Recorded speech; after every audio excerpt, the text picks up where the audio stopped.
నమస్తే.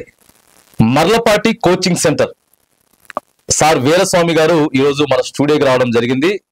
గతంలో కూడా సార్ ఎలా కోచింగ్ ఇస్తా ఉన్నారు, ప్రధానంగా మరి మధ్యతరగతి కుటుంబాలలో వెలుగులు నింపాలంటే ఉద్యోగం కంపల్సరీ, ప్రభుత్వ ఉద్యోగం ఉండాలి అనేటటువంటి కాన్సెప్ట్ తోటి ప్రధానంగా ఐటీఐ మెకానికల్ స్టూడెంట్స్ కి ఫిట్టర్, టర్నర్, మిషనిస్ట్, వెల్డర్ ఈ ట్రేడ్లు చేసుకుని ఎంతో మందికి అర్థం కాదు, అరే ఉద్యోగం సాధించాలంటే ఎట్లా అని కొంత కన్ఫ్యూజన్ లో ఉంటే ఇగో ఖచ్చితంగా మర్లపాటి వీరస్వామి సార్ దగ్గరికి వెళ్తే ఉద్యోగం పక్కా వస్తుందని ఎంతో మందికి ఉద్యోగాలు వచ్చినాయి. ఇలా మంచిగా కుటుంబాలతోటి సంతోషంగా ఉంటున్నారంటే ఇక కారణం ఇలా మన ముందున్నటువంటి ఈ సారే.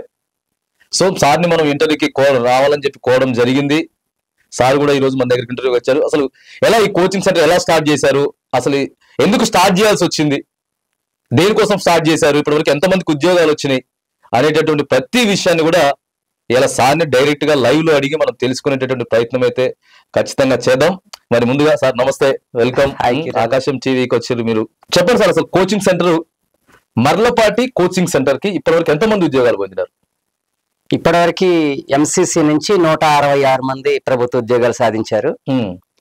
వీటిలో ఆల్ ఇండియా లెవెలే కాకుండా మన తెలంగాణ స్టేట్ లో సింగరేణి గాని, అదేవిధంగా మిదాని, ఈసీఎల్, బీడీఎల్, బిహెచ్ఎల్ ఇట్లా మొత్తం 20 రకాల ఆర్గనైజేషన్స్ లో ఇప్పటివరకు మన పిల్లలు జాబులు సాధించడం జరిగింది.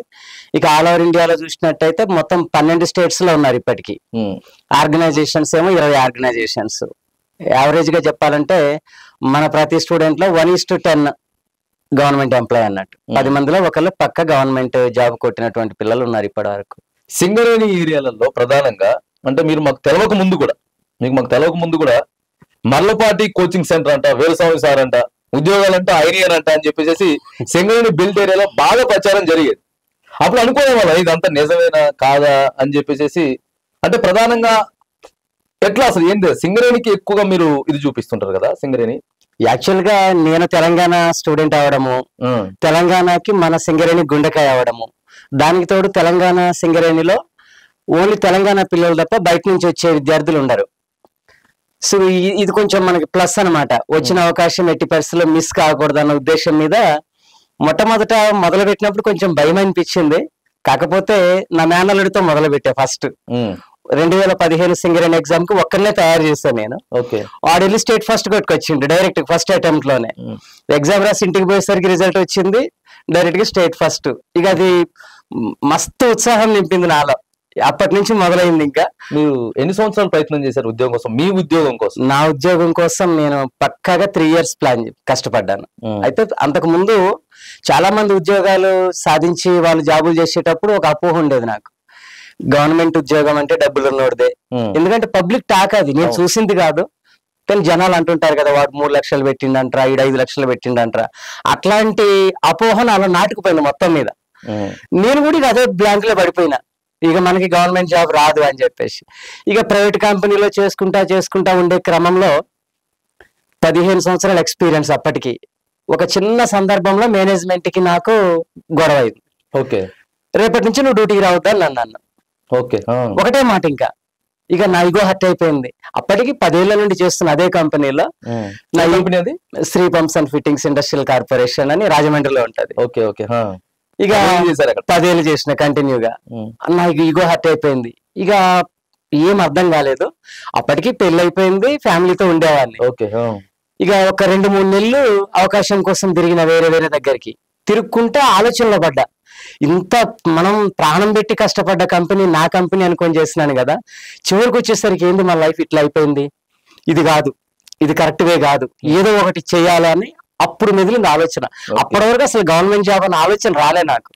ఒకవేళ వచ్చినా గానీ జనాలు చెప్పే మాట లేని, అది మనకు వచ్చేది కాదులే, అక్కడ అందరం ద్రాక్ష పండ్లు లెక్క అనుకునేవాడిని అనమాట. ఇక ఎప్పుడైతే నాకు ఒక ఆలోచన వచ్చిందో మొత్తం క్యాలిక్యులేషన్ చేసుకున్నాం. 3 ఏళ్ళు టైం ఉన్నది, 32 ఏళ్ళు వయసు, ఓబీసీ, 3 ఏళ్ళు టైం ఉన్నది, చూద్దాం ఈ 3 సంవత్సరాల్లో ప్రయత్నం చేద్దాం అని చెప్పేసి ఇక మొదలు పెట్టాను అనమాట. ఆ మొదలు పెట్టడం కరెక్ట్ గా 22వ నెలలో గవర్నమెంట్ జాబ్ కొట్టా. నేను అనుకున్న తర్వాత 22వ నెలలో నాకు గవర్నమెంట్ జాబ్ వచ్చింది. 2 సంవత్సరాలు గట్టిగా. అంటే ఇబ్బందులు వచ్చినాయి సార్ ఏమన్నా? 2 సంవత్సరాలు అమౌంట్ పరంగా కానీ, లేకపోతే ఎగ్జామ్స్ ఇక్కడ ట్రావెల్ కి వెళ్ళాలన్నా, రావాలన్నా, ఇంటర్వ్యూలకు పోవాలి రావాలి అనన్నా? ఒక విధంగా చెప్పాలంటే ఇప్పుడున్న ప్రైవేట్ కంపెనీలో పిల్లలకి మినిమం 15,000 వేజెస్ ఉండే. అవును. నేను 15 సంవత్సరాల ఎక్స్పీరియన్స్, చివరి జీతం 9,000 నాది. చివరి జీతం 9,000 ఫ్యామిలీతో ఉన్నారు, విత్ ఫ్యామిలీ. అందులోనే రూమ్ రెంట్. ఇక కష్టాలు అనేవి మామూలు కష్టాలు కాదులే, కర్ణుడి కష్టాలు అంటారు కదా, ఆ టైప్ కష్టాలు. ఇక ఎప్పుడు రాజమండ్రిలోనే మొత్తం కెరియర్ మాక్సిమం అక్కడి నుంచి అయింది. ఎక్కడ అప్లై చేసినా సాయంత్రం సర్కార్ ఎక్స్ప్రెస్ చెన్నై వైపుకి అయితే, వేరే రూట్ ఎక్కడికైనా జనరల్, ఇంకా జనరల్ ఎక్కాలి, నైట్ వరకు జాగ్రత్తగా ఉండాలి, నైట్ పేపర్లు వేసుకుని పడుకోవాలి కింద, అంతే. పొద్దున్నే అక్కడ దిగాలి, ఎగ్జామ్ రాయాలి, నైట్ బయలుదేరి మళ్ళీ రాజమండ్రి వచ్చేసి మళ్ళీ మన డ్యూటీ మందే. ఇదే ప్రపంచం. చూసారా కష్టం ఏంటి? కష్టం అంటే మామూలు కష్టం కాదు. ఇక అన్ని పడ్డాము. చివరికి ఏదైతే నేను అనుకున్నానో, నా టార్గెట్ అనుకున్నాను, దానికి రీచ్ అయినా మస్తు హ్యాపీ అనిపించింది. ఓకే. ఇప్పుడు ముత్తంగిలో కదా మన ప్రజెంట్ పటాన్ చెరువు దగ్గరలో ముత్తంగిలో ఇన్స్టిట్యూట్ ఉన్నది. ఓకే. ఇక మామూలుగా ముత్తంగిలో ఉండేది ఆఫ్లైన్ ఇన్స్టిట్యూట్. ప్రస్తుతం ఆఫ్లైన్ క్లోజ్ చేసేసి ఓన్లీ ఆన్లైన్ లోనే పిల్లలందరికీ అవైలబుల్ గా ఉన్నాయి. బేసిక్ రీజన్ ఏంటంటే, నా దగ్గరకు వచ్చే పిల్లలందరూ కూడా మన తెలంగాణ అన్ని జిల్లాల నుంచి వస్తారు. ఈ వచ్చే క్రమంలో ఇక్కడ హైదరాబాద్ లో ఉండి హాస్టల్ ఖర్చులు, ఆటో ఖర్చులు పెట్టే పరిస్థితి లేదు. మినిమం నెలకి 7-8 వేలు కావాలి. నా ఫీజు ఏమో మినిమం ఉంటది, దానికి ఒక 7-8 టైమ్స్ పిల్లలకి ఖర్చు అవుతుంది. ఇక పిల్లలు కూడా చాలా మంది రిక్వెస్ట్ చేస్తున్నారు, సార్ మా ఫ్యామిలీ పరిస్థితి బాగలే, ఇంత ఖర్చు పెట్టి ఇక్కడ ఉండాలంటే కష్టం, ఏదో ఒకటి చేయండి సార్ మా కోసం అని చెప్పేసి అంటే, ఇక ఇప్పుడు మర్లపాటి కోచింగ్ సెంటర్ యాప్ ఉన్నది. కంప్లీట్ గా ప్రతిరోజు లైవ్ లో ఆన్లైన్ క్లాస్ ఉంటది. ఆన్లైన్ కి వచ్చే పిల్లలు ఆన్లైన్ లో రావచ్చు. లేదు నేను ప్రైవేట్ కంపెనీలో జాబ్ చేస్తా సార్, లేదు వేరే పనులు ఉన్నాయి సార్, నాకు లైవ్ క్లాస్ కుదరదు అనుకున్న పిల్లలకేమో డైరెక్ట్ గా సాయంత్రం ప్రతిరోజు యాప్ లో అప్లోడ్ అవుతుంది. ఇక యాప్ లో అప్లోడ్ అయిన తర్వాత పిల్లలు ఇష్టం అన్నమాట ఎప్పుడైనా చూసుకోవచ్చు. రికార్డెడ్ గా కంప్లీట్ గా అవైలబుల్ గా ఉంటది.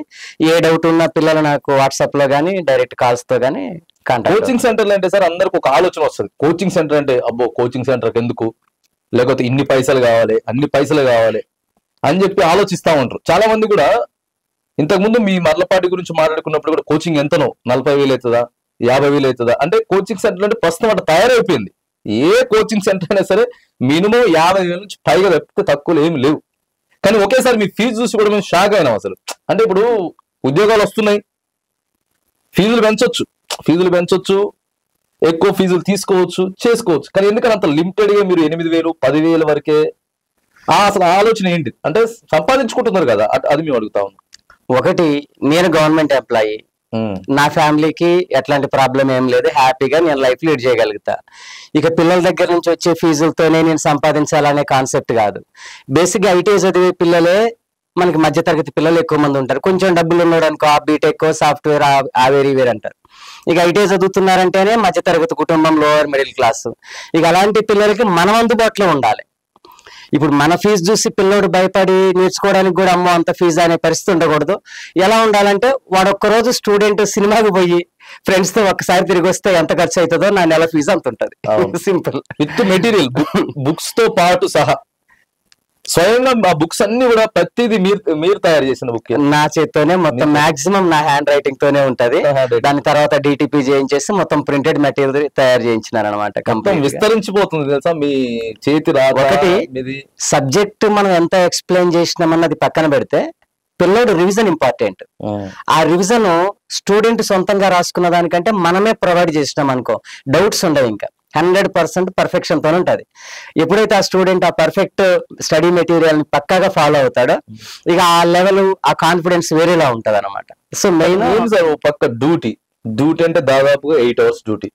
దానికి 1 hour ముందు, 1 hour తర్వాత మళ్ళీ దానికి రెడీ కావాలి. Classes every day 3 to 4 hours ఉంటుంది, 4 hours ఉంటుంది క్లాస్. ఎంత టైం అసలు మీరు ఎట్లా అవైలబిలిటీ చేయగలుగుతున్నారు అనేది. ఒకటి, టీచింగ్ నా ప్యాషన్, నాకు ఇష్టం. మనకి పెద్దోళ్ళు చెప్తుంటారు కదా, ఇష్టమైన పని ఎంత కష్టమైనా చాలా సరదాగా ఉంటదని. నేను అందులో మస్తు ఇష్టం ఎత్తుక్కుంటా. నాకు మస్తు క్లాసు చెప్పుకుంటా పోతుంటే 3 గంటలు అయిందని పిల్లలు చెప్తే ఆపుతా. నేను ఆపను.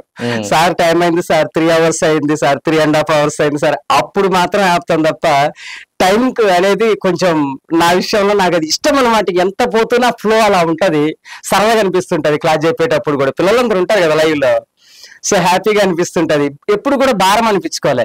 దానికి తోడు ఫ్యామిలీ సపోర్ట్ కూడా ఎక్స్ట్రాడినరీ. నేను క్లాస్ చెప్పేది ఇంటి దగ్గరే, ఓకే. క్లాస్ చెప్పినంత సేపు ఇంట్లో టీవీ పెట్టడం ఉండదు. ఓకే. క్లాస్ చెప్పేసరికి ఇంట్లో వాళ్ళ పళ్ళు మొత్తం ఒకటేసుకుంటారు క్లాస్ స్టార్ట్ అయ్యేసరికి. అట్లా ప్రోత్సాహం ఉండడం కూడా చాలా అద్భుతం. ఎందుకంటే ఇంట్లోనే క్లాసులు నడిపించుకుంటా చేయడం అని అంటే ఇంట్లో వాళ్ళు ఎంత సపోర్ట్ ఉంటే సాధ్యం. కంపల్సరీ ఆ విషయంలో మా మేడంకి మాత్రం హ్యాట్స్ ఆఫ్ చెప్పాలి. Okay okay. మరి ప్రధానంగా ఎట్లా వచ్చింది మీకు ఆలోచన కోచింగ్ సెంటర్ పెట్టాలి? ఎవరైనా పుషప్ చేసిరా మిమ్మల్ని ఎట్లా కోచింగ్ సెంటర్ పెట్టినప్పుడు కానీ తర్వాత కానీ ఇప్పటి వరకు కానీ? యాక్చువల్ గా నేను గవర్నమెంట్ జాబ్ సాధించేదాకా మస్తు కష్టాలు పడ్డా. రకరకాల ఆల్ ఇండియా మొత్తం తిరిగేసిన ఇంచుమించుగా. ఒక 7 ఆర్గనైజేషన్ లో ఆల్మోస్ట్ ఫైనల్ స్టేజ్ లో నాకు జాబ్ వస్తుంది అని మెంటల్ గా ఫిక్స్ అయిన తర్వాత కూడా రాకుండా మిస్ అయినాయి ఒక 6 ఉన్నాయి. ఏడో టైంలో ఆర్డినెన్స్ ఫ్యాక్టరీ మెదక్లో జాబ్ వచ్చింది నాకు. First ordnance factory first. Okay. ఇక ఆర్డినెన్స్ ఫ్యాక్టరీ వచ్చిన తర్వాత మళ్ళీ 2 years కి BHEL హైదరాబాద్ లో జాబ్ వచ్చింది. అయితే నా ఉద్దేశం ఏంటంటే నేను ఇంటర్వ్యూలకు పోయేవాడిని ఎక్కడికంటే అక్కడికి, ఇంటర్వ్యూలు ఎగ్జామ్లు అప్పుడంతా ఆన్లైన్ అయిపోయింది. అప్పుడు మొత్తం ఎక్కడికన్నా పోవాలి, రాయాలి, తెల్లారేసరికి మళ్ళీ ఇంటికి రావాలి, ఇదే పరిస్థితి ఉండే.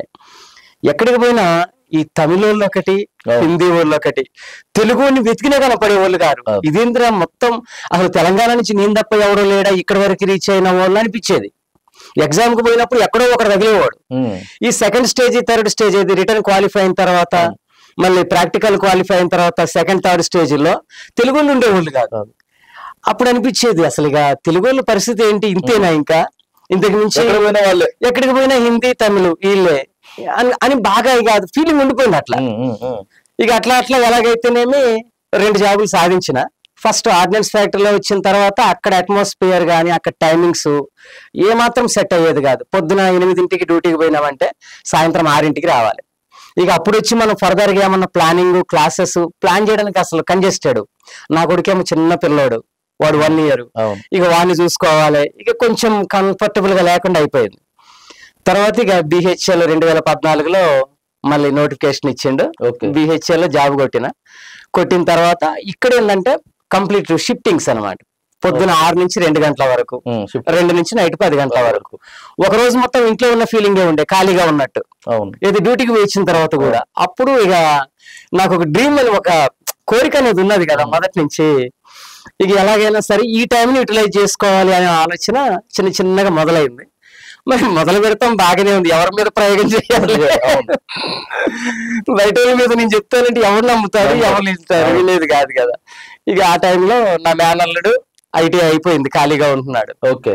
సరే ఫస్ట్ దాన్ని ఏమంటాం ట్రైనింగ్ కోసం వాడినే సెలెక్ట్ చేసుకున్నా. సంతోష్ మా పెద్దక్క కొడుకు. ఇక వాడిని తీసుకొచ్చిన నా దగ్గర పెట్టుకున్నా. కరెక్ట్ గా 1 సంవత్సరం రోజులు నా దగ్గర 1 man army అనమాట. మొట్టమొదటి సింగరేణి 2015 స్టేట్ ఫస్ట్ ర్యాంక్ వాడు కొట్టిండు. అక్కడికి ఇక నాకు మస్తు హ్యాపీ అనిపించింది, ఇంత కష్టపడ్డందుకు బాగా వచ్చిందని. ఆ తర్వాత NFC మన హైదరాబాద్ లోని NFC, అదేవిధంగా DRDO, ordnance factory Chennai, ordnance factory Medak, మళ్ళీ 2018లో సింగరేణిలో మళ్ళీ స్టేట్ 7th వరుసగా 6 పోస్టులు కొట్టినాడు. కొట్టి ఇక వాడికి మెయిన్ డిఫెన్స్ అంటే ఇష్టం. ఇంకా ఆ ఉద్దేశం మీద ఆర్డినెన్స్ ఫ్యాక్టరీ మెదక్ లో నేను ఏ కంపెనీలో అయితే జాబ్ రిజైన్ చేసి వచ్చినానో వాడు ఆ కంపెనీలో సెటిల్ చేసిన ఫస్ట్ స్టూడెంట్ అనమాట. మామూలు విషయం కాదు సార్, ఒక మనిషికి అంటే ఉద్యోగం అనేది ఒక కళ. అసలు నాటే సింపుల్. ఈ రోజు సింగరేణిలా బోనస్ 1,50,000 రూపాయలు తీసుకుంటా ఉన్నారు. 1,50,000 తీసుకుంటున్నారంటే అది మామూలు విషయం కాదు అసలు. అంటే డల్ స్టూడెంట్ కూడా మీ దగ్గరికి వచ్చిన తర్వాత ఒక డల్ స్టూడెంట్ అట్లా ఉన్నారా సార్ ఎవరన్నా డల్ అసలు ఇంగ్లీషు రాని? ఒకటి బేసిక్ గా ఏంటంటే ITI చదివే పిల్లలందరూ బిలో మిడిల్ క్లాస్ పిల్లలు. ఓకే. అబవ్ యావరేజ్ కూడా కాదు, బిలో యావరేజ్ పిల్లలు ITI చదివి మాక్సిమం. ఇప్పుడంటే కొంత బీటెక్లు అయిపోయి డిప్లొమాలు డిస్కంటిన్యూ చేసి ITI చేస్తున్నారు. ఒకప్పుడు ఓన్లీ 10th ఎమ్మటే ITI, అది కూడా 10th ఎప్పుడు కాలేజీలో సీట్ రాకపోతే ITIలో జాయిన్ కావాలి, ఆ పరిస్థితి. సో నా దగ్గర మాక్సిమం పిల్లలందరూ యావరేజ్ బిలో యావరేజ్ పిల్లలు ఎక్కువ మంది ఉన్నారు. ఇక ఆ విషయంలో నేను హ్యాపీగా ఫీల్ అవుతా. ఒక మెరిట్ స్టూడెంట్ తయారు చేయడం అనేది ఒక ఎత్తు, ఒక నార్మల్ గా ఉన్న స్టూడెంట్ ని ఒక జాబ్ కొట్టేదాకా తీసుకురావడం అనేది ఒక ఎత్తు.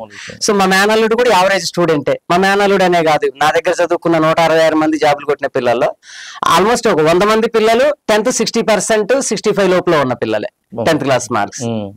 అట్లా ఇక మా మేనల్లుడు ఒకసారి టార్గెట్ రీచ్ అయిన తర్వాత నాకు కొంచెం లోపల మా ఫ్రెండ్ సర్కిల్ లో కూడా కొంచెం ఇమేజ్ పెరిగింది. ఓ వాళ్ళ మేనల్లుడు అందులో కొట్టిందంట్రా, జాబ్ ఇందులో వచ్చిందంట్రా అని. అట్లా మాకు చంద్రకుమార్ అన్న అని ఒక అన్న ఉంటాడు, బిహెచ్ఎల్ ఎంప్లాయీ, టర్నర్ అన్నమాట, మా సీనియర్. ఆ చంద్రకుమార్ అన్న నేను పక్క పక్కనే ఉండేవాళ్ళం వర్క్ స్పాట్ లో. ఆ అన్న బిహెచ్ఎల్.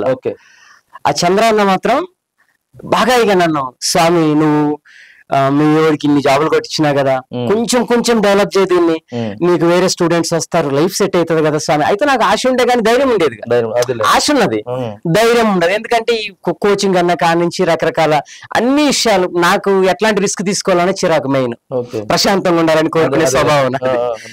కొంచెం ఫైనాన్షియల్ గా అంటే ఓకే ప్రాబ్లం ఉండదు, కానీ వేరే వేరే రిస్క్లు ఏమన్నా పడాలంటే మన వల్ల అవ్వదు. ఇక అట్లా అనమాట. సరే ఏదన్నా గానీ చంద్రకుమార్ అన్న చెప్పిన సలహా నాకు మస్తు నచ్చింది. సరే అన్న ప్లాన్ చేద్దామన్నా. కరెక్ట్ టైంలో కరెక్ట్ వేరే దొరికిన పర్సన్ సూపర్. ఎందుకంటే కొంతమంది నెలకి నెట్టేస్తుంటారు. అవును, తోటి కొలిక్సే ఎక్కువ నెట్టేస్తుంటారు. సీనియర్ కావచ్చు, జూనియర్ కావచ్చు, మనం చేసే పని ప్రదేశాలను నెక్క నెడుతూ ఉంటారు. ఇక చంద్రకుమార్ గారు కదా, అవును, ఆయన కరెక్ట్ పర్సన్, అట్లా కరెక్ట్ టైం దొరికినట్టు లైఫ్ లో ఎప్పటికీ మర్చిపోలేను. అయితే అన్న అంటాడు, అన్న నువ్వే అన్న నాకు ఇప్పుడు అంటాడు, స్వామి నువ్వు సూపర్ అన్నాడు అనుకో, అన్న నాదేముంది నువ్వు ఇచ్చిన సలహా అన్న అన్నాను అనుకో, నాదే ఉంది స్వామి నేను ఒక మాట చెప్పా అంటాడు. కాకపోతే ఆ మాట మాత్రం నాకు మస్తు బూస్టింగ్ అయింది. అన్న మాటే కావచ్చు, కానీ ఒక నాకున్న ఆలోచనకి ఒక సపోర్ట్ దొరికినట్టు అయింది. అప్పటికి కరెక్ట్ టైం కి దొరికింది. ఇక ఫస్ట్ క్లాసెస్ స్టార్ట్ చేస్తానంటే అప్పుడు మా మేనల్లుడు జాబ్ కొట్టిండు. అప్పుడు జాయిన్ కాలే, నా దగ్గరే ఉండేవాడు. ఇటు క్రికెట్ మ్యాచ్ కి పోయినప్పుడు ఈడు ఫ్రెండ్స్ ఉండేవాళ్ళు కొంతమంది, ఒరే నేను వస్తాను రా మీ మామయ్య దగ్గరికి చెప్పరా అని రికమెండేషన్స్ చిన్నగా. అట్లా మహేష్ అని ఒక స్టూడెంట్, జవహర్ అని ఒక స్టూడెంట్, వాళ్ళిద్దరు ఫస్ట్ అంటే మా మేనల్లుడు తర్వాత 2వ ప్లేస్ 3వ ప్లేస్ అనుకోవచ్చు వాళ్ళని. వాళ్ళు వస్తే ఇక ఇంటి దగ్గరే డ్యూటీ నుంచి రావాలి, ఒక 2 గంటలు చెప్పేవాడిని వైట్ బోర్డు మీద, చాక్ పీస్తోనే బ్లాక్ బోర్డు మీద చాక్ పీస్తో చెప్పుకుంటా అట్లా 1 month 2 months వెళ్ళేసరికి 10 మంది అయిపోయినారు. 10 మంది అయ్యేసరికి నాకు కూడా కొంచెం జోష్ అనమాట. ఇంకా అట్లా ఒక దాని ఏమంటా ఒక మొక్కతోనే మొదలవుతుంది అంటారు కదా. అట్లా ఈ రోజు తెలంగాణ గాని ఆంధ్రప్రదేశ్ గాని తెలుగు ఐటీ చదివిన పిల్లలకి మొత్తానికి మర్లపాటి అంటే నేను ఎలా ఉంటానో తెలియకపోయినా ఒక పేరుంది అనేది మాత్రం చాలా మంచి పేరు ఉంది సార్, ఉంది. ఇంకా ఇది ఎక్కువ పోవాలి, ఎందుకనంటే చాలా మంది వెనకబడిపోతున్నారు. ఎందుకంటే ఐటీ అంటే ఈ రోజు చాలా మంది తక్కువ చేసి చూస్తారు. అవును, ఐటీ అంటే తక్కువ చేసి చూస్తారు. లేకపోతే వాళ్ళు ఏదో చదువు రానుడు ఐటీఐ చేస్తాడు, చదువు రానుడే ఐటీఐ చేస్తాడు, లేకపోతే డబ్బులు లేనుడు ఐటీఐ చేస్తాడు. ఐటీఐ చేసిన తర్వాత ఆ కంపెనీకి పోయి 10,000 15,000 జీతం చేసుకుంటారు. ఇక్కడ వరకే ఆగిపోయింది ఐటీఐ స్టేజ్. కానీ ఐటీఐ చేసిన కూడా గవర్నమెంట్ ఉద్యోగం చేసి ఒక మంచి జీతం తీసుకొచ్చు అనేది మీరు నిరూపిస్తా ఉన్నారు. ఈ విషయంలో మాత్రం 100% చెప్పొచ్చు మీకు. ఎందుకంటే ఇప్పుడు మా కుటుంబంలోనే డిగ్రీలు, బీటెక్లు, ఎంటెక్లు చదివి ప్రైవేట్ జాబులు చేసే వాళ్ళు ఉన్నారు. 10+2 ఐటీఐ చేసి గవర్నమెంట్ జాబులు చేసిన పిల్లలు ఉన్నారు. వీళ్ళని చూసి మా రిలేటివ్స్ లోనే కొంతమంది అప్రిషియేట్ చేస్తున్నారు, అబ్బా నువ్వు సూపర్ రా, ఓన్లీ 10+2 తోని గవర్నమెంట్ జాబ్ అంటే సూపర్ అని. కాకపోతే ఏంటంటే 1 సంవత్సరం అప్రెంటిస్‌షిప్ చేసుకుంటాడు, 2 సంవత్సరాలు అంతే ఐటీఐ చేసుకుంటాడు. ఇప్పుడు కొన్ని లిమిటెడ్స్ కంపెనీకే అప్రెంటిస్ రిక్వైర్మెంట్, అన్నిటికీ అవసరం లేదు. ఇప్పుడు ఆర్డినెన్స్ ఫ్యాక్టరీ మెదక్ ఉన్నది, మనకి డిఆర్డిఓ ఉన్నది, ఇస్రో ఉన్నది, వీటికి ఐటీఐ తర్వాత అప్రెంటిస్ అవసరం లే. అట్లా ఓన్లీ ఐటీఐ మీద జాబులు కొట్టిన ఉన్నారు. నా మేనకోడలు ఐటీఐ అయిపోయిన కరెక్ట్ గా సంవత్సరంలో జాబులు కూర్చున్నారు. ఐటీఐ ఏ రోజైతే అయిపోయిందో మళ్ళీ తిరిగి 1 year రాకముందు గవర్నమెంట్ జాబ్ లో కూర్చున్నది. ఐటీఐ చేసేవచ్చు మేము అనుకొని వేరే చదువుకోకుండా. అయితే ఒకటి స్టూడెంట్ దగ్గర కసి ఉండాలి, మెయిన్ స్టూడెంట్ దగ్గర డెడికేషన్ లేకపోతే మనం ఏం చెప్పలేం. ఎందుకంటే నా వైపు నుంచి 100% ఎఫిషియన్సీ ఉంటుంది పక్కా. ఎందుకంటే ఇంతమంది పిల్లల్ని నేను తీసుకొచ్చానంటేనే నా వైపు నుంచి అర్థం చేసుకోవచ్చు. ఎఫర్ట్స్ విషయంలో కాంప్రమైజ్ ఉండదు, ఎందుకంటే నాకు ప్యాషన్ అది. ఏదో ఆషామాషిగా సరదాగా తీసుకునేటట్టు ఉండదు, ఇక ప్రాణం పెట్టినట్టే ఉంటది, మస్తు ఎంజాయ్ చేస్తాను. మోటివేషన్ కూడా చెప్తారా పిల్లలకి క్లాస్ లో ఉన్నారంటే ఒక స్టూడెంట్ ఒక క్లాస్ లో ఉన్నామా, ఒక యూనివర్సిటీలో ఆ లెక్కలు ఉండవు. మా ఇంట్లోనే ఉన్న ఫీలింగ్ అనిపిస్తారు, మా ఇంట్లోనే మా అన్నయ్యతో ఉన్నాము, మా నాయనతో ఉన్నాము, ఈ ఫీలింగే ఉంటది పిల్లలతో క్లాస్ చెప్పేటప్పుడు. అంటే లైఫ్ ఎలా ఉంటది, ఫ్యామిలీ ఎలా ఉంటది, ఇవి కూడా చెప్తుంటారు. ప్రతి విషయం, నేను పడ్డ కష్టాల కాడి నుంచి ఒకవేళ జాబ్ కొడితే పిల్లల లైఫ్ ఎలా మారిపోతుంది, వాళ్ళ లైఫ్ స్టైల్ ఎలా ఉంటది, వాళ్ళ మీద ఎంతమంది ఆధారపడి ఉంటారు, ప్రతి విషయం షేర్ చేసుకుంటే సందర్భం వచ్చిన ప్రతిసారి కాంప్రమైజ్ ఏమి ఉండదు ఇందులో. సింగరేణిలో ప్రధానంగా ఎక్కువ మంది ఉన్నారు. సింగరేణిలో 100 మంది దాటిపోయినారు. మొత్తం 166 మందిలో మోర్ దాన్ 100 సింగరేణి, ఓకే. ఇంకొక 65 మెంబర్స్ ఆల్ ఇండియా మొత్తం పరుచుకుపోయినారు. ఇక నాకు ఫేవరెట్ అయితే ఇస్రో, డిఆర్డిఓ బేసిక్ గా మొదటి నుంచి కూడా. అందులో ఒక బ్రాండ్ అనమాట. ఇస్రోలో జాబ్ అంటే అదొక డ్రీమ్. అలాంటిది ఇస్రోలో నా స్టూడెంట్ ఉన్నాడు. అదే విధంగా డిఆర్డిఓ లో ఉన్నారు. NFC nuclear fuel complex, department of atomic energy అందులో ఉన్నారు. ఇక ordnance factories, defence factories, Singareni, BEL Bharat electronics limited, MECL Nagpur లో కంపెనీ ఉంటది అది గాని, ఐఐటి హైదరాబాద్ గాని, ఐఐటి భువనేశ్వర్, పెద్ద పెద్ద కంపెనీస్ బ్యాక్యార్డ్ మొత్తం ఆల్ ఇండియా లెవెల్లో బ్రాండెడ్ అనమాట. ఇవి చిన్న చిన్నగా కాకుండా ఒక బ్రాండెడ్ కంపెనీలు. ఆ ప్రతి బ్రాండ్ కంపెనీలో ఒక్కొక్క దాంట్లో మినిమం నా స్టూడెంట్స్ అనేవాళ్ళు ఉన్నారు. నాకు ఇక ఆ విషయంలో చాలా హ్యాపీ అనిపిస్తుంది. టార్గెట్ పెట్టుకుంటారు అనుకుంటా. ఇన్ని వేకెన్సీస్ ఉంటే ఆ కంపెనీకి ఖచ్చితంగా మనం కొట్టాల్సిన టార్గెట్ పెట్టుకుంటారు అనుకుంటా. పక్కా వాస్తవం చెప్పాలంటే టార్గెట్ అనేది ఏముండదు, కానీ నేను వేసే టార్గెట్ అయితే మొత్తం వైనాట్ టోటల్ అంటాను ప్రతి సందర్భంలో కూడా. రీసెంట్ సింగరేణి నోటిఫికేషన్ అప్పుడు కూడా, గత సింగరేణిలో వైనాట్ 47 అని మొదలు పెట్టాం కదా, చివరికి 32 పోస్టులు వచ్చినాయి మాకు. టోటల్ గా 47లో 66% పోస్టులు మాకు వచ్చినాయి. వాస్తవంగా ఆలోచిస్తే మరి మిరాకిలే. ఎందుకంటే ఒక రిక్రూట్మెంట్ లో ఒక ఇన్స్టిట్యూట్ నుంచి 66% పోస్టులు అంటే అది నా రికార్డ్ని ఎవరు బీట్ చేసే పరిస్థితి కూడా ఉండదు. ఇందులో ఇంకొక స్పెషాలిటీ తెలుసా, మొత్తం 3600 మంది రాస్తున్నారు ఎగ్జామ్. Boys 1:100 competition. 1:100 లో ఫస్ట్ 28 ర్యాంక్స్ మనయే. 1 నుంచి 28, 6వ ర్యాంక్ ఒకటి మిస్ అయింది. 27 ర్యాంకులు మనకు వచ్చినాయి. నోటిఫికేషన్ మొత్తం మీరే ఉంటుంది కదా మీరు చూసుకుంటే. ఇక రిక్రూట్మెంట్ సెల్ ఉంటారు కదా వీళ్ళు, రిక్రూట్మెంట్ సెల్ కావచ్చు, అక్కడ ఉన్నటువంటి ఒకళ్ళిద్దరు జిఎంలు మీ గురించి మాట్లాడుకుంటారంట, తెలుసా మీకు ఆ విషయం? నా గురించి మాట్లాడుకోవడం కాదు, మొత్తం లోపల మొత్తం ఒక ఇది వేరే లెవెల్ అంట.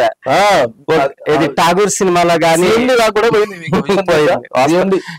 కూడా మీ గురించి మాట్లాడుకున్నారు. ఎవరైనా మర్లపాటి కోచింగ్ సెంటర్ వీరస్వామి అంటే ఎవరు అని చెప్పి కూడా మాట్లాడుకున్నారు. నా పిల్లలు చెప్పారు నాకు వెరిఫికేషన్ కు వెళ్ళి వచ్చిన తర్వాత, సార్ మొత్తం ఇక్కడ మీ పేరు వైరల్ అయిపోతుంది సార్, మిమ్మల్ని చూడాలనుకుంటున్నారు సార్ ఒకసారి అని చెప్పేసి. ఇప్పుడున్న సిఎండి గారు కాకుండా గతంలో శ్రీధర్ గారు కూడా మీ గురించి స్వయాన ఎంక్వైరీ చేసినట్టు కూడా ఉన్నది. అవును, శ్రీధర్ గారు ఎంక్వైరీ చేసిన మాట వాస్తవం. ఇప్పుడు బలరాం నాయక్ గారు ఎంక్వైరీ చేసిన మాట మాత్రానికి మాకు ఖచ్చితంగా తెలిసింది విషయం. అంటే ఇక్కడున్న మీరు అక్కడ రాకెళ్ళారు. మనిషి ఎలా ఉంటానో తెలియదు సార్, అలాగే మనిషి ఎలా ఉంటో తెలియదు. ఇంకెట్లా సార్ మీరు ఐటీ ఎక్కడ చేసిండ్రు? మీరు ఐటీ ఎక్కడ చేసిండ్రు? నేను యాక్చువల్ గా 10th వరకు మెరిట్ స్టూడెంటే. ఫ్యామిలీ బ్యాక్గ్రౌండ్ చాలా పూర్. మా అమ్మ లక్ష్మి గారు, మా నాన్నగారు కృష్ణమూర్తి గారు. ఇక 10th అయిపోయిన తర్వాత యాక్చువల్ గా నాకేమో మంచిగా చదవాలని ఉండే, ఫ్యామిలీ బ్యాక్గ్రౌండ్ సహకరించేలేదు. కాలేజీలో జాయిన్ అయినా ఫస్ట్ భద్రాచలంలో. జాయిన్ అయిన తర్వాత ప్యారలల్ గా ఐటీఐ కాలేజీకి అప్లై చేస్తే ఐటీఐ కాల్ లెటర్ వచ్చింది.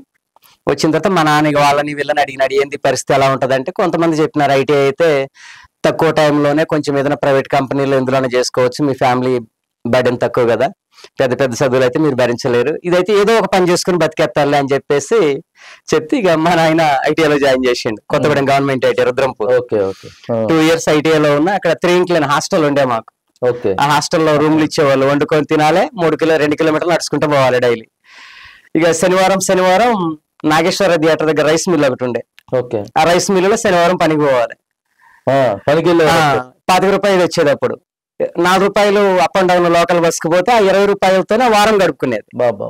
అట్లా 2 సంవత్సరాలు కష్టపడ్డా ఐటీఐలో, రుద్రంపూర్ లో. ఇక అయిపోయింది చక్కగా. ఐటీఐ అయిపోయిన తర్వాత మళ్ళీ మొదటికి వచ్చే చదివేది. ఏం చేయాలంటే అప్రెంటిస్ చేయాలి. ఎక్కడ చేయాలంటే అప్పుడు ఇప్పుడున్నంత సోషల్ మీడియా లేదు, నెట్వర్క్ లేదు. మీరు ఎక్కడ సార్ నెగిటివ్ ప్లేస్ ఎక్కడ? భద్రాచలం దగ్గర. ఇప్పుడు 7 మండలాలు విడిపోయినాయి, ఈస్ట్ గోదావరిలో కలిసింది. సీతాపురం అని చెప్పేసి భద్రాచలం నుంచి 20 కిలోమీటర్లు. పూర్వం ఉమ్మడి ఖమ్మం జిల్లా అనమాట. ఉమ్మడి ఖమ్మంలో ఇప్పుడు దాంట్లో కొత్త ఈస్ట్ గోదావరికి గ్రామాలు దాంట్లో కలిసిపోయినాయి కాబట్టి. అవును, రుద్రంపూర్ లో ఐటీఐ చేశారు. రుద్రంపూర్ లో ఐటీఐ. శనివారం మిల్లులో పనిచేసేది, రైస్ మిల్ లో పనిచేసేది. శనివారం నైట్ మొత్తం రైస్ మిల్ వర్క్. ఆదివారం సెలవు కదా, పడుకునే వాళ్ళం. మళ్ళీ ఆ డబ్బులతో 20 రూపాయలతో వారం గడుపుకునేది. మళ్ళీ శనివారం నైట్ మళ్ళీ రైస్ మిల్ లో పని. ఇదే 2 సంవత్సరాలు హ్యాపీగా ఆ వయసులో కష్టపడినటువంటి కోచింగ్ సెంటర్ నాకు తెలిసి ఇప్పుడు ఉన్నటువంటి సిచ్యువేషన్స్ లో మీరు ఒక్కళ్ళదే ఉన్నట్టుగా అనిపిస్తుంది. అది మా దగ్గర కొన్ని ఉన్నాయి, ఎవిడెన్స్ మేము ప్రూవ్ చేయగలుగుతాం. అది మాత్రం ఖచ్చితంగా చేయగలుగుతాం. అంటే మీరు ఇట్లా పని చేసి చిన్న స్థాయి నుంచి కుటుంబం నుంచి వచ్చారు కాబట్టి ఇట్లా నడుస్తుంది. కానీ చాలా వేరున్నాయి కోచింగ్ సెంటర్స్. ఎంత దారుణం ఉన్నాయి అని అంటే, కేవలం డబ్బుల కోసమే. వాడి మొహం తెలియదు, ఏం తెలియదు, పెట్టేసుకుంటారు. వాళ్ళని వీళ్ళని ఒక ఇద్దరు ముగ్గురు పెట్టేసుకుంటారు, టీచింగ్ కి పైసలు వచ్చి చేసుకుంటారు, పోతుంటారు. చాలా అంటే చాలా. ఇంకా మీరు సమాజం ఇంకా తెలవాలి, ఇంకా ఎక్కువ తెలవాలి. ఎందుకంటే ఇంతమంది జీవితాలలో వెలుగులు నింపుకుంటా మీరు ఇంకా, నాకు తెలిసి ఏదో అంటారు కదా ఒక సామెత, కనపడని చంద్రుడు ఎక్కడ ఉన్నాడు కదా, అట్లుంది పరిస్థితి. తెలుస్తాం, పక్కాగా తెలుస్తాం. ఎందుకంటే ఇంతకుముందు సోషల్ మీడియా ఉండేది కాదు. చెడు స్ప్రెడ్ అయినంతగా మంచి స్ప్రెడ్ కావట్లేదు ఖచ్చితంగా. ఎందుకనంటే ఖచ్చితంగా స్ప్రెడ్ అవ్వాలి. మీరు అంటూ ఎంతో మందికి చేస్తారు సార్. ఈ ఉద్యోగాలు వచ్చిన తర్వాత వాళ్ళు జాయిన్ అయిపోయి జీతాలు తీసుకున్నప్పుడు, బోనసులు తీసుకున్నప్పుడు గుర్తు చేసుకుంటారా మిమ్మల్ని?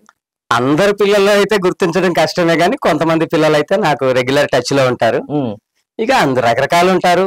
కొంతమంది పిల్లలు ఫోన్ చేసిన ఎత్తని పిల్లలు కూడా ఉంటారు. ఇక అది వాళ్ళ పర్సనల్.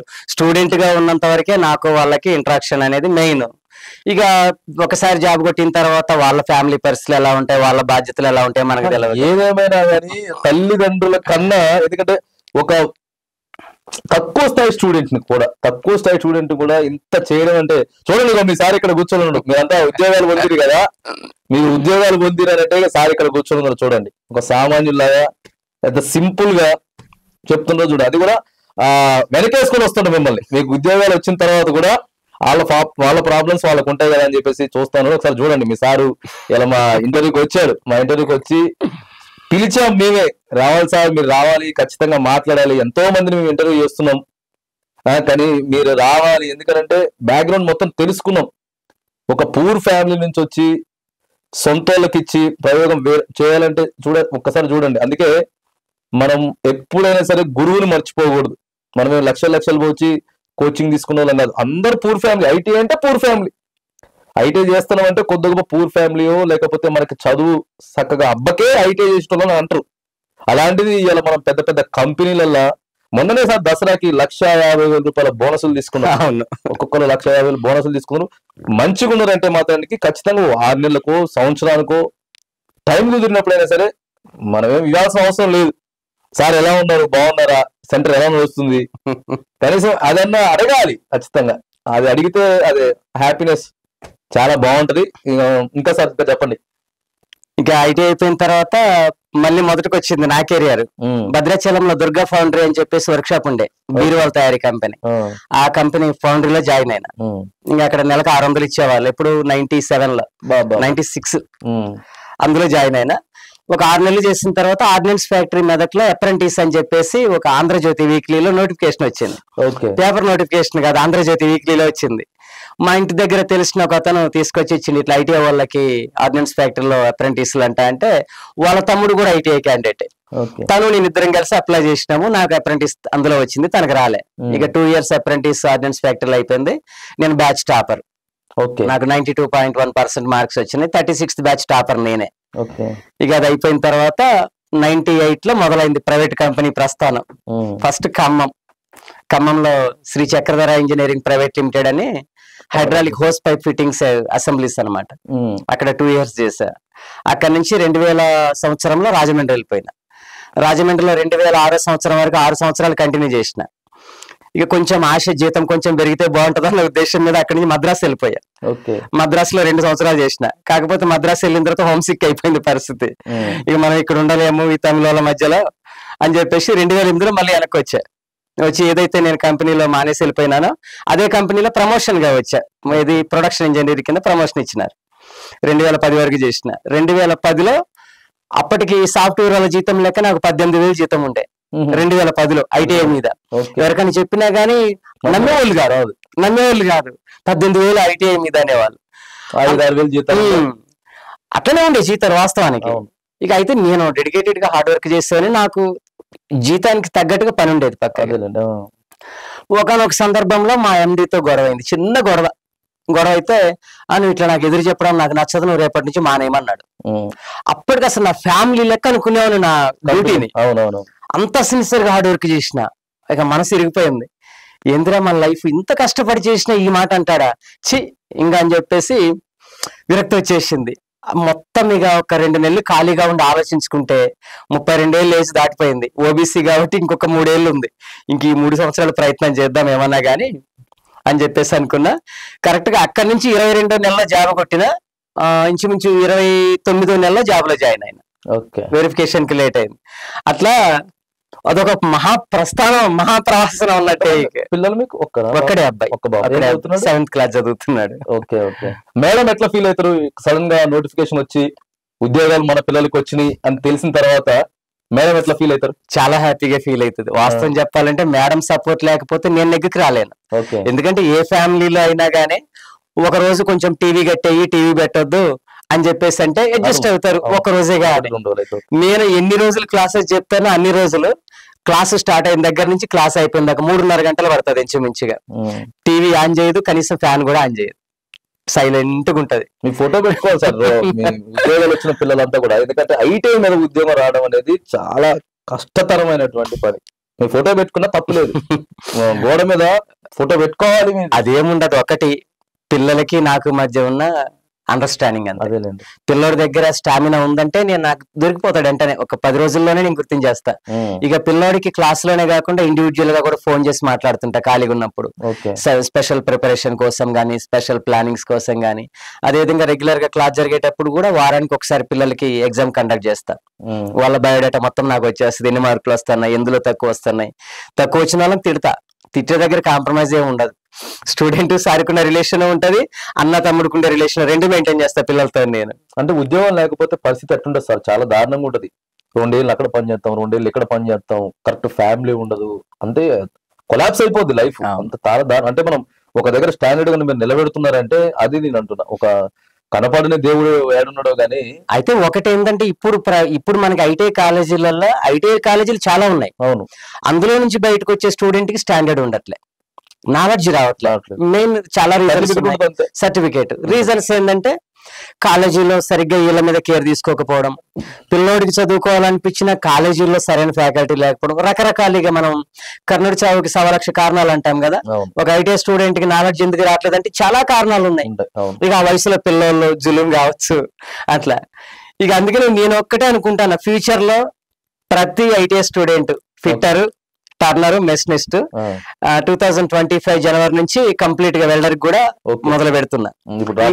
రాబోయే జనవరి నుంచి ఈ 4 పిల్లలు ఫ్యూచర్ లో ఐటీఐ కాలేజీలో జాయిన్ అయిన రోజు మర్లపాటిలో జాయిన్ అయితే, వాళ్ళ ఐటీఐ అయిపోయిన తర్వాత మళ్ళీ 1 year లో వాళ్ళు జాబ్ పెట్టుకునే స్థాయికి రావచ్చు పర్వాలేదు. ఎందుకంటే ఇప్పుడు ఫెసిలిటీ కల్పించిన వాళ్ళకి, ఇంతకు ముందు ఓన్లీ లైవే ఉండే, ఇప్పుడు లైవ్ క్లాసెస్ ఉన్నాయి, యాప్ లో అప్లోడ్ ఉంటాయి, ఎప్పుడు కావాలంటే అప్పుడు రివిజన్ చేసుకోవచ్చు, క్లాస్ ని ఎన్నిసార్లు అంటే అన్నిసార్లు తెలుసుకోవచ్చు, ఏమైనా డౌట్ ఉంటే నాతో డైరెక్ట్ గా ఇంటరాక్ట్ అవ్వచ్చు. సో నేర్చుకోవడానికి 100% స్కోప్ అనేది ఉన్నది పిల్లలకి. ఇంతకు ముందు ఐటీఐకి కోచింగ్ అంటే క్వశ్చన్ మార్క్, నోబడి. నువ్వు తమిళనాడు పోయినా, ఒరిస్సా పోయినా, లేకపోతే యూపీ పోయినా, మనకి ఎంసెట్ కి, ఇంజనీరింగ్ కి, అదేవిధంగా డాక్టర్ కి ఏ విధంగా మన దగ్గర ఎంసెట్ కోచింగ్ ఉంటుందో వేరే స్టేట్స్ లో అలా ఉంటాయి ఐటీఐకి. మన దగ్గర ఐటీఐ కోచింగ్ అంటే కామెడీ అనుకునేవాళ్ళు. కోచింగ్ ఏంటి అంటారు. అవును, నాతో అన్న పిల్లలు ఉన్నారు, ఐటీఐకి కోచింగ్ ఏంది, ఐటీఐకి కూడా కోచింగ్ ఉంటుందా అని అడిగిన పిల్లలు ఉన్నారు. ఇప్పుడు దాన్ని ఒక పద్ధతికి తీసుకొచ్చేస్తున్నా. ఐటీఐకి మా తెలుగులో మా మర్లపాటి కోచింగ్ సెంటర్ ఉంది, మేము ఎవరికి భయపడమనే స్థాయికి పిల్లల్ని తీసుకురావాలి. ఖచ్చితంగా మంచి స్థాయికి వెళ్తుంది మీ కోచింగ్ సెంటర్. ఎప్పటి వరకు నడుస్తుంది కోచింగ్ సెంటర్? ఎప్పటి వరకు ఉంటుంది? లైఫ్ టైం నేను చెప్పగలిగే ఒప్పుకున్న రోజులు నడుస్తుంది. ఎందుకంటే ఎక్కడ ఆగిపోయే అసలు ఛాయిస్ లేదు. ఎందుకంటే ఇప్పుడు ఏదైనా మనం ఒక బిజినెస్ చేయాలన్నా, ఏదైనా ఒక పని మొదలు పెట్టాలన్నా స్టార్టింగ్ ప్రాబ్లమ్స్ ఉంటాయి. మనకు ఒక బ్రాండ్ వచ్చిన తర్వాత ప్రాబ్లం ఏంటి? ఇప్పుడు నేను ఒక బ్రాండ్ మర్లపాటి అంటే నేను ఎలా ఉన్నా తెలియకపోయినా నా ఇన్స్టిట్యూట్ తెలుసు. ఈ లెవెల్కి వచ్చిన తర్వాత ఇంకా ముందుకు తీసుకెళ్లే ప్రయత్నం ఉంటది, కానీ దీన్ని ఆపేసే ప్రయత్నం ఉండదు. సో 16 ఏళ్ళకి 10th అయిపోతే, 18 ఏళ్ళకి ఐటీఐ అయిపోతే ఇంకొక 2 సంవత్సరాలు. అయితే ఒక విషయం ఇప్పుడు గమనించాలి, ప్రజెంట్ ఉన్న కాంపిటీషన్ లో 10th స్టూడెంట్ తట్టుకునే పరిస్థితి లేదు. ఓకే, ఐటీఐని ప్రజెంట్ 10th స్టూడెంట్ తట్టుకునే పరిస్థితి లేదు. ఎందుకంటే కాంపిటీషన్ పెరిగింది, సిలబస్ షెడ్యూల్ డీప్ ఎక్కువైపోయింది. దానివల్ల ఇచ్చేటటువంటి ప్రశ్నలు కూడా డెప్త్ ఇస్తున్నాడు బాగా. అంటే 10th స్టాండర్డ్ ని దాటిస్తున్నాడు. ఇప్పుడు ఎవరన్నా ఐటీఐ పిల్లలు కానీ ఐటీఐ చేయాలనుకుంటే, ఒకవేళ నేను ఇచ్చే సలహా ఏంటంటే, మినిమం ఇంటర్ మ్యాథ్స్ బ్యాక్గ్రౌండ్ ఉండి ఐటీఐ చేస్తే ఖచ్చితంగా మీకు 100% ఫ్యూచర్ లో దాని హెల్ప్ ఉంటుంది. డైరెక్ట్ 10th నుంచి ఐటీఐ చేస్తే మాత్రం గవర్నమెంట్ జాబ్ కొట్టే అంత స్థాయికి రాలేకపోతున్నారు. ఎందుకంటే వేరే వేరే లెవెల్లో ఉన్నారు. ఆల్రెడీ ఇప్పుడు బీటెక్లు డిప్లొమాలు చేసిన ఐటీకి వస్తారు, వాళ్ళతో 10th స్టూడెంట్ నిలబడే పరిస్థితి కనపడట్లేదు. చూసినాను పర్టికులర్ గా ఇంటర్ స్థాయి దాంట్లో మ్యాథ్స్ మీద, inter maths main, physics chemistry maths ఈ మూడిటి మీద కొంచెం మంచి గ్రిప్ ఉన్నోడికి ఐటీఐ అనేది చాలా ఈజీ. ఇక్కడనే కాదు, ఆల్ ఇండియా లెవెల్లో బోల్డ్ రకాల కాంపిటీషన్ పడుతూనే ఉన్నాయి మనకి జాబ్. నిన్నగాక మొన్న ఒక అబ్బాయి బార్క్ లో సెలెక్ట్ అయ్యిండు, అంతకు ముందు ఒక్కరోడేమో ఎన్ఎండిసి లో సెలెక్ట్ అయ్యిండు మొన్న వారం క్రితమే. ఇక అది ఇదని కాదు, ఎక్కడ ఒక దగ్గర మనకి ఎంప్లాయ్మెంట్ అనేది పడుతూనే ఉంటాయి. కాకపోతే మరి ఆల్ ఇండియా లెవెల్ కాంపిటీషన్ లో అన్ని మీ స్టేటస్ లో అవన్నీ చూస్తుంటాం మేము. ఎంత హ్యాపీనెస్ గా అంటే ఉద్యోగం వచ్చింది ఆ పర్సన్ కంటే ఆ కుటుంబ సభ్యులు ఎంత ఆనందపడుతారో తెలియదు కానీ చాలా హ్యాపీ. మీ దగ్గర ఉన్న కళ్ళల్లో హ్యాపీనెస్ మాత్రానికి ఖచ్చితంగా కనపడతా ఉంటది. జాబ్ వచ్చిన తర్వాత పిల్లల పేరెంట్స్ కూడా మాట్లాడుతుంటారు నాతో. మా అమ్మ నాయన మాట్లాడినట్టు అనిపిస్తుంది నాకు. మాట్లాడుతుంటారు. అసలు వాళ్ళ అభిమానం ఎన్ని కోట్లు ఇచ్చినా కొనేది కాదండి. ఎక్కడికన్నా పెళ్లిళ్ళకి ఫంక్షన్లకి పోతాం కదా, పిల్లలు పిలిచినప్పుడు ఒక పొలిటీషియన్ కూడా దొరకదు అట్లాంటి మర్యాదలు. అంత ప్రౌడ్ గా ఫీల్ అవుతాను నేను. చాలా పొలిటీషియన్ కి భయపడి పెడతారు, పొలిటీషియన్ కి భయపడి ఏమనుకుంటాడో ఏదో అని చెప్పేసి పెడతారు. కానీ ఇలాంటిది నాటే జోక్, అది ఇక్కడతో పోయేది కాదండి, తరతరాలు. ఉద్యోగం అనేది అతని కొడుకుని మంచిగా చదివించుకోగలుగుతాడు, అతని కొడుకుని మంచిగా చదివించుకోగలుగుతాడు. ఒక్క జాబ్ ఉందంటే ఇంట్లో ఆ తరం మొత్తం కూడా చేంజ్ చేయగలుగుతుంది. అంత శక్తి మీ దగ్గర ఉంది. అంతది మీరు చేయగలరు. కుటుంబంలో ఒక అబ్బాయి గాని అమ్మాయి గాని జాబ్ కొట్టారంటే 3 తరాలు చూసుకునే పని లేదు. ఎందుకంటే ఇప్పుడు ప్రాక్టికల్ ఉదాహరణ మేమే ఉన్నాం. నేను ఏం తిని ఎట్లా పెరిగినానో నాకే తెలియదు, గంజి దాగి బతికినాం. ఇప్పుడు నేను ఎప్పుడైతే జాబ్ కొట్టినానో నా కొడుకు మంచి స్కూల్లో చదువుకుంటున్నాడు. ఎట్లా లేదన్నా వాడు హయ్యర్ ఎడ్యుకేషన్ దొరుకుతుంది, మంచి లైఫ్ దొరుకుతుంది, నేను మంచిగా ఉండబట్టి. అలాంటిది కొన్ని 100 కుటుంబాలలో మీరు చేస్తున్నారు, అది చాలా.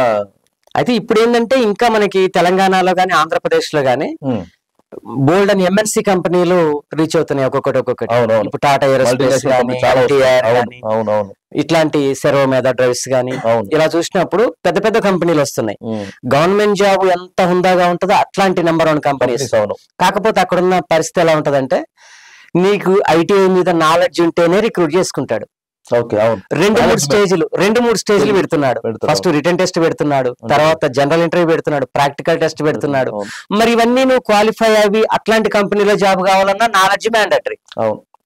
లేదు నాకు అలాంటి నాలెడ్జ్ లేదంటే ఏ రోడ్డు పక్కన చిన్న చిన్న వర్క్ షాపుల్లోనే ఆగిపోయేటటువంటి పరిస్థితి. సో ఇప్పుడు గవర్నమెంట్ జాబ్ కోసమనే చూడాల్సిన అవసరం లేదు, ప్రైవేట్ గా కూడా మంచి కంపెనీల్లో మనకి జాబ్ కావాలన్నా నాలెడ్జ్ ఇంపార్టెంట్. నువ్వు నాలెడ్జ్ ని తెలుసుకోగలిగినావు అనుకో, ఈ కంపెనీ కాకపోతే ఇంకొకటి అవుతుంది, ప్రాబ్లం ఏం లేదు. బోల్డ్ అని అవకాశాలు ఉన్నాయి ఐటీఐ పిల్లలకి. ఇప్పుడు తెలంగాణ మనకి విడిపోయిన తర్వాత ఎన్ని కంపెనీలు, పెద్ద కంపెనీలు. ఇప్పుడు రీసెంట్ గా నేను ఒక చిన్న ఉదాహరణ చెప్తా. నేను బిహెచ్ఎల్ ఎంప్లాయీ, 70,000 వస్తుంది నాకు జీతం. నా ఫ్రెండ్ నా క్లాస్మేట్ వాడు నేను చెన్నైలో కలిసి ప్రైవేట్ జాబ్ చేసినాం. ఇక్కడ ప్రైవేట్ కంపెనీలో 80,000కి జాయిన్ అయినాడు, నాకంటే 10,000 ఎక్కువ. అంటే ఇక్కడ అవకాశాలు పుష్కలం, నాలెడ్జ్ అనేది మాత్రం మ్యాండేటరీ. నాలెడ్జ్ ఉన్నోడికి అసలు జాబ్ అనేది చాలా సింపుల్. ఏది పెద్ద కంపెనీల్లో లేదు సార్ నాకు నాలెడ్జ్ లేదన్నారు అనుకో, మనం ఇంకా అక్కడే ఆగిపోతాం. ఒక సంవత్సరంలో మొత్తం మీరు ఎక్కిచ్చేస్తారు నాలెడ్జ్ మొత్తం. 1 ఇయర్ పక్కా 1 ఇయర్ నాలెడ్జ్ మొత్తం ఎక్కిచ్చేసేసి సిన్సియర్ గా పక్కాగా శ్రద్ధగా అయిన పిల్లోడికి అయితే 1 సంవత్సరం నా దగ్గర ఉంటే వాడిగా ప్రాక్టికల్ గా కూడా చేసినట్టే. ఎందుకంటే నా explanation only question and answers లెక్క ఉండదు, కంప్లీట్ లోపలికి రిజాల్వ్ చేయించేస్తారు మైండ్ లోకి. అదే ఇంపార్టెంట్. నేను గురువు దగ్గర ఉన్నది మెయిన్ అదే. ఎందుకంటే ఇప్పుడు ఒక టాపిక్ నుంచి ఒక క్వశ్చన్ ఇవ్వడు, ఒక టాపిక్ నుంచి 100 రకాల ప్రశ్నలు ఇస్తాడు. నువ్వు ప్రశ్న ఆన్సర్ ని కంఠస్థం చేస్తే ఉపయోగం లే, 100 ప్రశ్నల్లో ఏది ఇచ్చిన ఆన్సర్ రాయగలిగేటట్టు తయారు చేస్తా నేను. నా సీక్రెట్ కూడా అదే. ఇది ఈరోజు సార్ ఒకసారి మీరు అడిగి తెలుసుకున్నాం కదా. మొత్తం యువత ప్రధానంగా దయచేసి ఐటీఐ చేసిన పిల్లలు అవకాశాలు బోల్డ్ అని ఉన్నాయి, ఎన్నో కంపెనీస్ ఉన్నాయి. ఇక మీరు ఒక్కసారి దృష్టి పెట్టి ఏకాగ్రతతోటి మంచి లైఫ్ ఉండాలి, ఎంజాయ్ ఎప్పుడైనా చేయొచ్చండి. 25 ఏళ్ళు కష్టపడిన తర్వాత ఎంజాయ్ మిగతా టైం అంతా ఎంజాయ్ చేసుకోవచ్చు. కానీ మీకంటే తరతరాలు బాగుపడతాయి.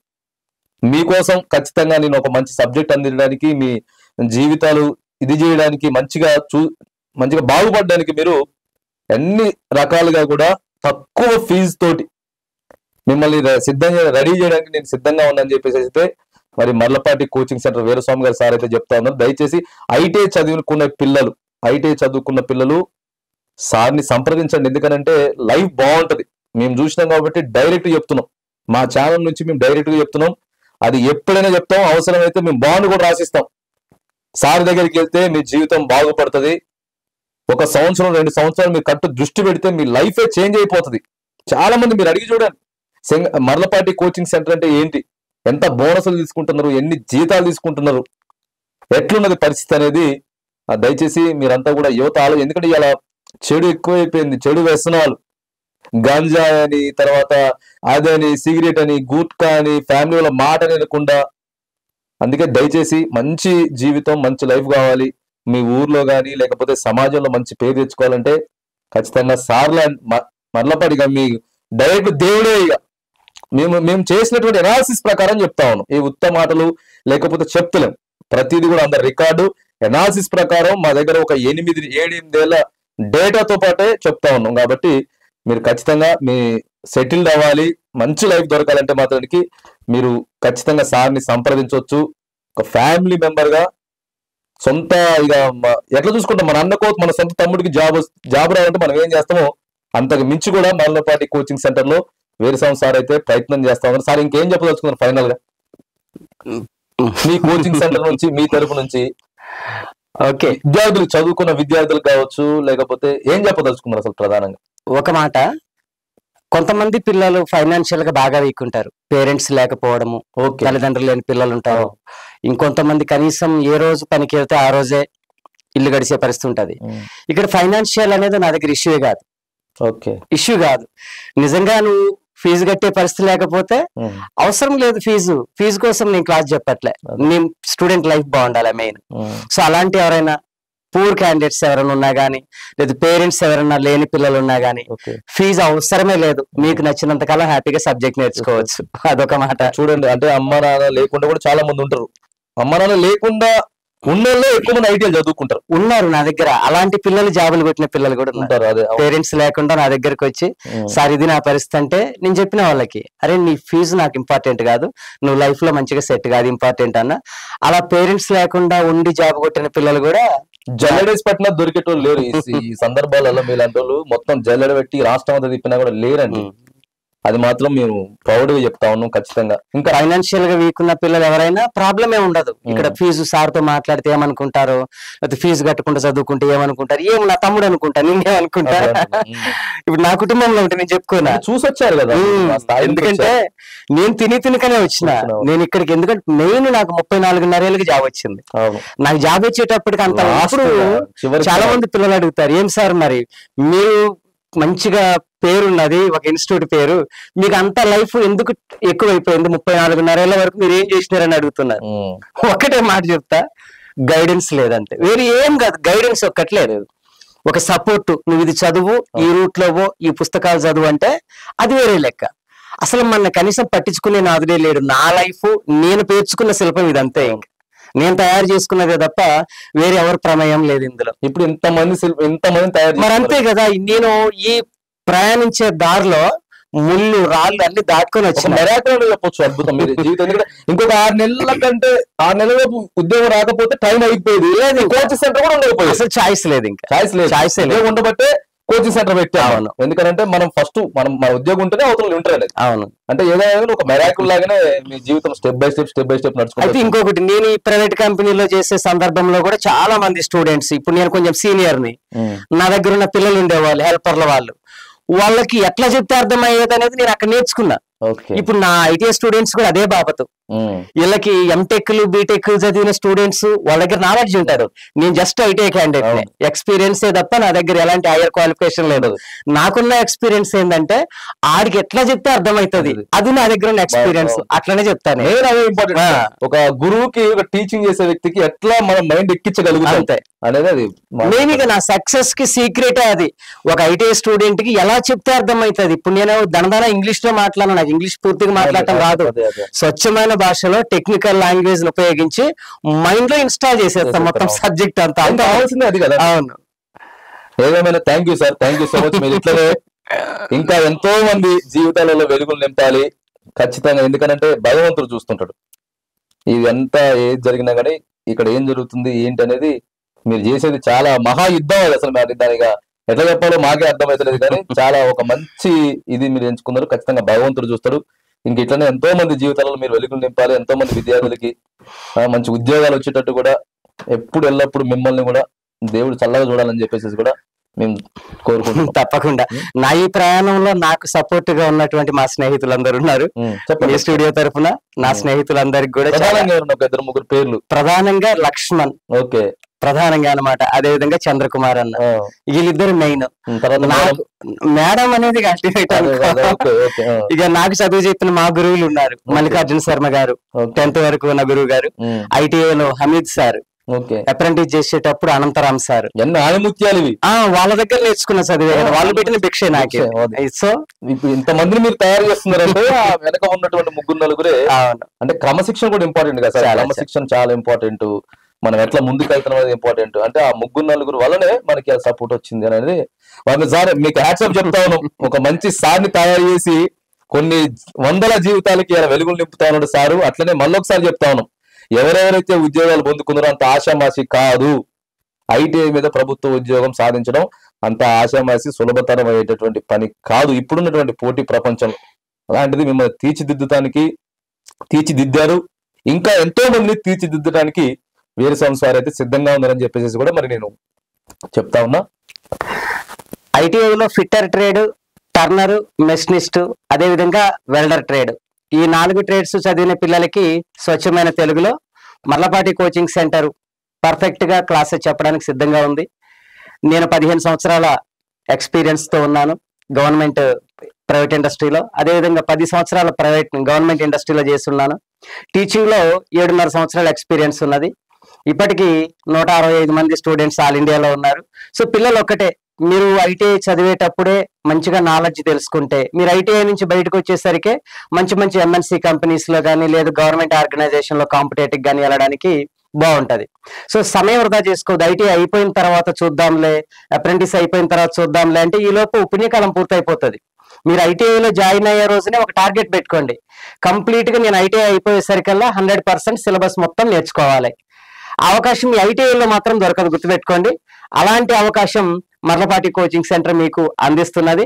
ఇక్కడ ఫైనాన్షియల్ అనేది ఇష్యూయే కాదు. పూర్ ఫ్యామిలీ పిల్లలున్నా, బ్యాక్గ్రౌండ్ తక్కువగా ఉన్న పిల్లలున్నా వాళ్ళు కంప్లీట్ ఫ్రీగానే మన దగ్గర నేర్చుకోవచ్చు. సబ్జెక్ట్ అనేది ఫీజెస్ వెరీ వెరీ నామినల్ గా ఉంటాయి. మీరు భయపడేంత ఏం ఉండదు.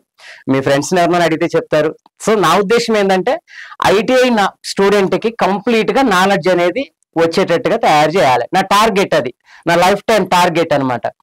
సో ప్రతి తెలంగాణ, ఆంధ్రప్రదేశ్ లో ఉన్న ITI trades fitter, Turner, machinist and welder ఈ అవకాశాన్ని ప్రతి ఒక్కరు వినియోగించుకోవాలని కోరుకుంటున్నా. Thank you sir, thank you so much. Thank you, hearty welcome.